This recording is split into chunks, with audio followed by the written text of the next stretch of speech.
All right, here we go, guys. Time to get the project underway.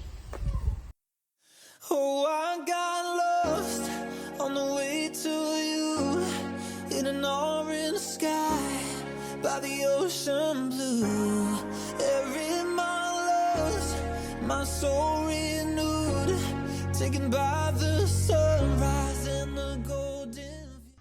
Foreign object number 1 discovered, and I haven't even gotten that far yet.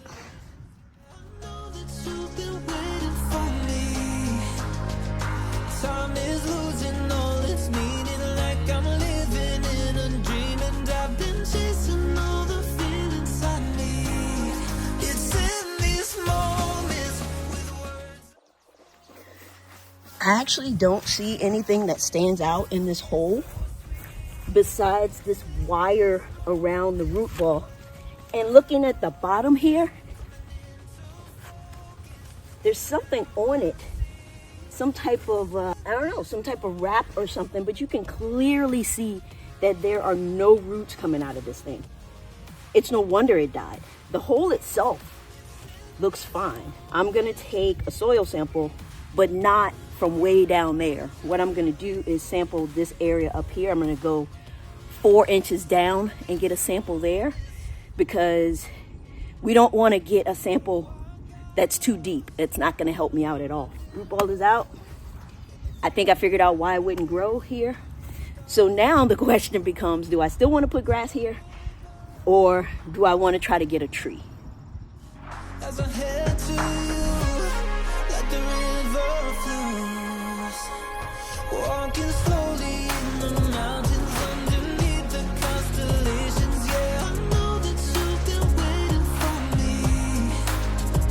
Time is losing all its meaning, like I'm living in a dream, and I've been chasing all the feelings I need. Okay, all of the stone pavers have been removed, along with the cement that I had holding them together.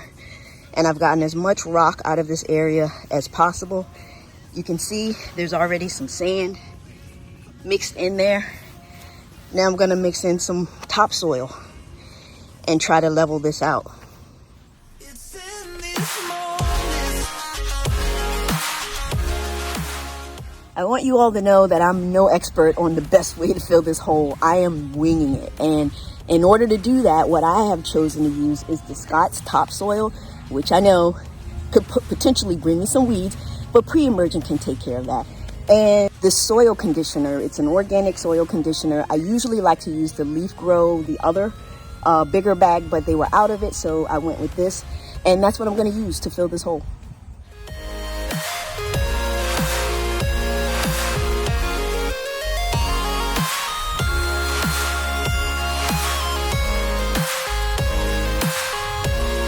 It's in these moments with words unspoken. Okay, so this is where we stand. I do have more soil to put down there if necessary. I don't have anything to press the dirt down. So I'm gonna let this sit for a little bit, let it get wet, and see how much it kind of sinks down. And in the meantime, the other thing I'm gonna do is try to condition this area as much as possible, starting with the sea hume from Simple Lawn Solutions. I'm gonna go ahead and treat this area with that right now. The Simple Lawn Solutions sea hume has 8% seaweed and 1% humic, so it should be really good for the soil. I've mixed up 1 gallon of the sea hume, and so I'm going to spray the spot. I won't use the whole 1 gallon on this spot. I'll use the remainder on my shrubs and trees. But Yeah, I know that you've been waiting for me. woo! This has been phase 1 of the project, and it is now complete. Now, I anticipate seeding this area with RTF around the 3rd week of August if temperatures cooperate. I'll do an update video on this project once the seed actually germinates in the area. Hey, thank you for watching, and I will see you in the next video.